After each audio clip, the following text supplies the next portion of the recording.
如果你尝试过在本地运行打模型，就肯定会发现一个现象，明明模型的参数量是一样，但是因为量化方式不一样，运行的速度和效果呢就有天壤之别。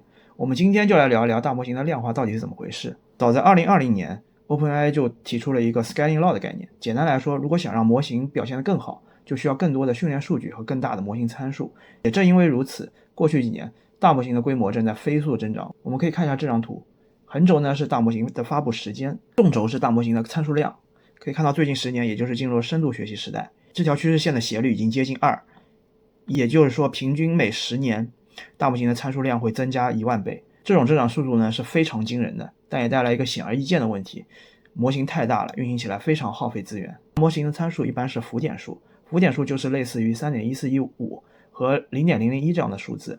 我们在谈论大模型的量化之前呢，我们先来看一下计算机内是如何保存这些浮点数的。计算机保存浮点数呢，类似于用科学技术法来保存，可以分为符号部分、指数部分和尾数部分。这里每一个小框代表一个二进制位，如果我们用16个位来保存浮点数，一般叫做 FP16。FP16 呢也有个变种叫做 BF16，这个经常用在深度学习当中，它的指数和尾数位和 FP16 有一点区别。BF16 呢经常用在大模型的训练和推理当中。DeepSeek 为了节省资源，他们的 DeepSeek V3 和 R1 都是在 FP8 的精度下进行训练的。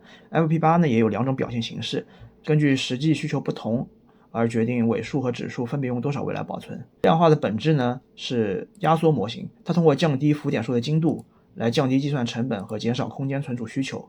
对于一些计算受限的设备，这个是非常重要的，比如手机或者嵌入式设备，它的代价呢当然就是精度丢失了。如果我们想知道一个开源模型的参数量的大小和精度，我们可以来 Hugging Face 上来看一下。Hugging Face 呢是一个发布开源大模型的网站，它的网站右侧有个 Trending 榜，也就是趋势榜。现在最受欢迎的是 QWQ32B 和 DeepSeek R1。我们进去看一下 QWQ 的参数精度是多少。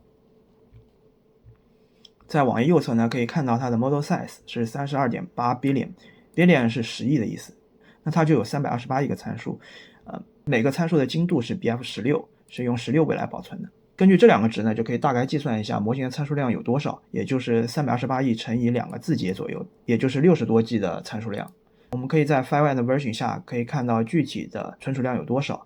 Save Tension 类型的文件就是它的模型参数文件，可以看到一共有14个模型参数文件，每个大小大概在 4.88B 左右，总共就是60多 G 的存储量。然后我们看一下 DeepSeek R1 的情况，在右侧可以看到它的参数量是6850亿参数，这个比刚刚的 QWQ 要大多了。然后它的参数类型有3个，分别有16位、8位和32位的浮点数，其中用的最多的是 F8 的参数。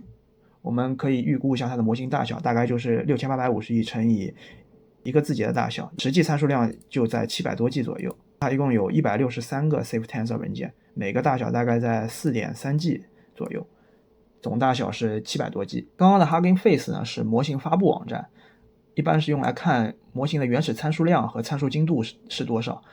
欧拉玛是本地运行大模型一个非常方便的工具，欧拉玛上已经有很多量化完的模型，我们可以看一下。点开欧拉玛的 Models， 最受欢迎的也是 QWQ 和 R1 这两个模型。我们点开 QWQ 看一下，这边显示的它的参数量是 32B， 它是用 Q4 量化的。Q4 量化就是只用4个位存储一个参数。之前在 Hugging Face 上它是 FP16 的类型，做了 Q4 量化之后，从16位降到了4位，存储大小变为原来的1/4，所以只需要20GB 大小就可以运行了。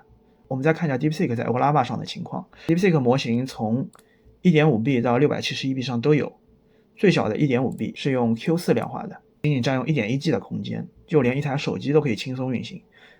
最大的 671B 呢，也是用 Q4 量化的，相比原版的 FP8 的模型，体积占用仅为原来一半，就是 400G 左右。虽然减少了一半，但是 400G 的压力还是非常大的。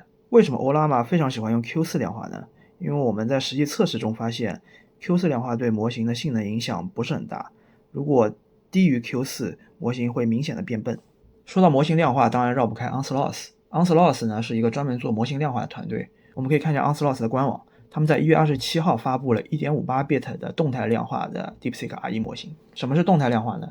就是对模型内不同部分的参数做不同级别的优化。如果某些参数对结果影响比较小，我们就做大幅度的量化；如果对模型结果输出比较敏感的参数，就做少一点的量化。这里的 1.58bit 呢，就是平均下来是 1.58bit， 其中 1.58bit 是它精简最极致的一个模型。它还发布了 1.73、2.22 和 2.51bit 的量化模型。原版 DeepSeek R1 占用的空间是 720G， 经过它的 1.58 量化之后呢，仅仅占用了 131G 的空间。Onslaught 宣称他们 2.51bit 动态量化的模型性能堪比 Q4 量化的模型。这是 Onslaught 的 Hugging Face 页面，其中的 1bit 呢，就是指刚刚的 1.58bit 的模型，还有2、3、4、5、6一直到 16bit 的模型，其中 8bit 就是接近原版 DeepSeek R1 的 FP8 的模型。为什么会有 16bit 的模型呢？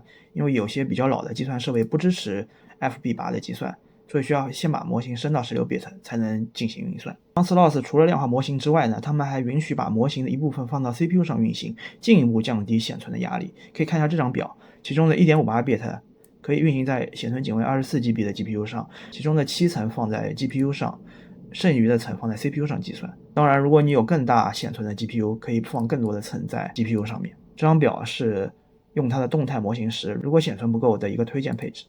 最后总结一下，大模型在计算机内用浮点数来保存，常见的训练精度是 FP16， DeepSeek 用一些工程办法做到了 FP8。模型的量化呢，是通过降低模型的精度来压缩大模型，为的是提高模型的运行效率和降低模型的存储压力。